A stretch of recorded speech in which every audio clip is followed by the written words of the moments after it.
There was a time when the night skies of Pittsburgh glowed orange, not from sunsets, but from molten steel.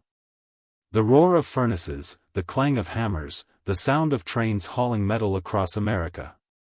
This city was once called the steel heart of the world.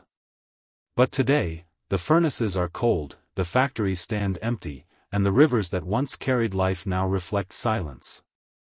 This is the story of how Pittsburgh forged America's greatness, and what was lost when the fire went out. Pittsburgh's story begins in the 1800s, when iron turned to steel and ambition turned to empire. In 1875, a man named Andrew Carnegie opened his first steel plant here. He had a vision, to make steel cheaper, stronger, and faster than anyone else in the world. By the early 1900s, Pittsburgh was producing more steel than Great Britain. Factories lined the rivers, the Monongahela, the Allegheny, the Ohio, like veins pumping molten metal through the heart of America. Workers labored day and night. They called it hell with the lid off. But that hell built skyscrapers, bridges, railroads, even the weapons that won 2 world wars. By the 1940s, Pittsburgh wasn't just a city, it was the backbone of the nation. The steel from its mills built the Empire State Building, the Golden Gate Bridge, and the battleships that fought across the oceans. Men came from across the world, Italians, Poles, Slovaks, Germans, chasing the American dream. The smoke filled the skies so thick that streetlights burned at noon. But no one complained.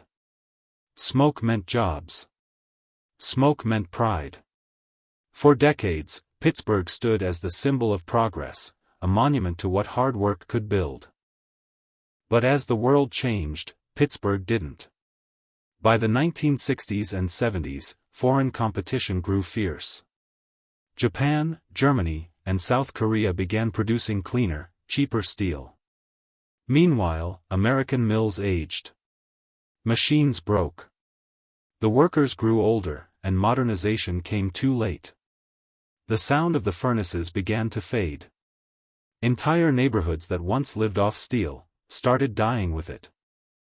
The 1980s hit Pittsburgh like a hammer. Steel companies collapsed one after another. U.S. Steel, once the largest corporation in the world, shut down multiple mills. Tens of thousands of men lost their jobs. Families that had worked in steel for generations were left with nothing. The city that once roared with industry went silent. You could walk for miles through neighborhoods where every house had a "for sale" sign.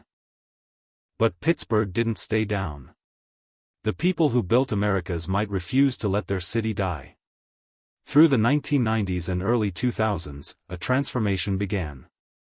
The same city that once ran on steel began to run on technology, medicine, and education. Old mills became museums, tech campuses, and riverside parks.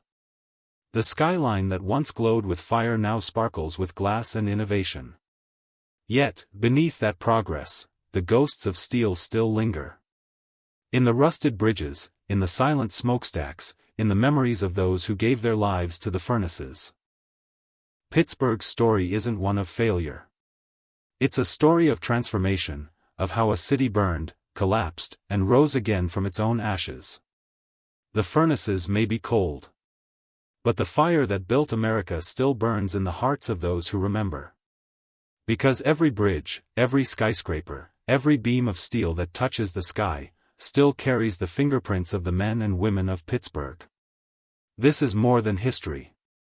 This is a reminder that the American dream was forged in fire.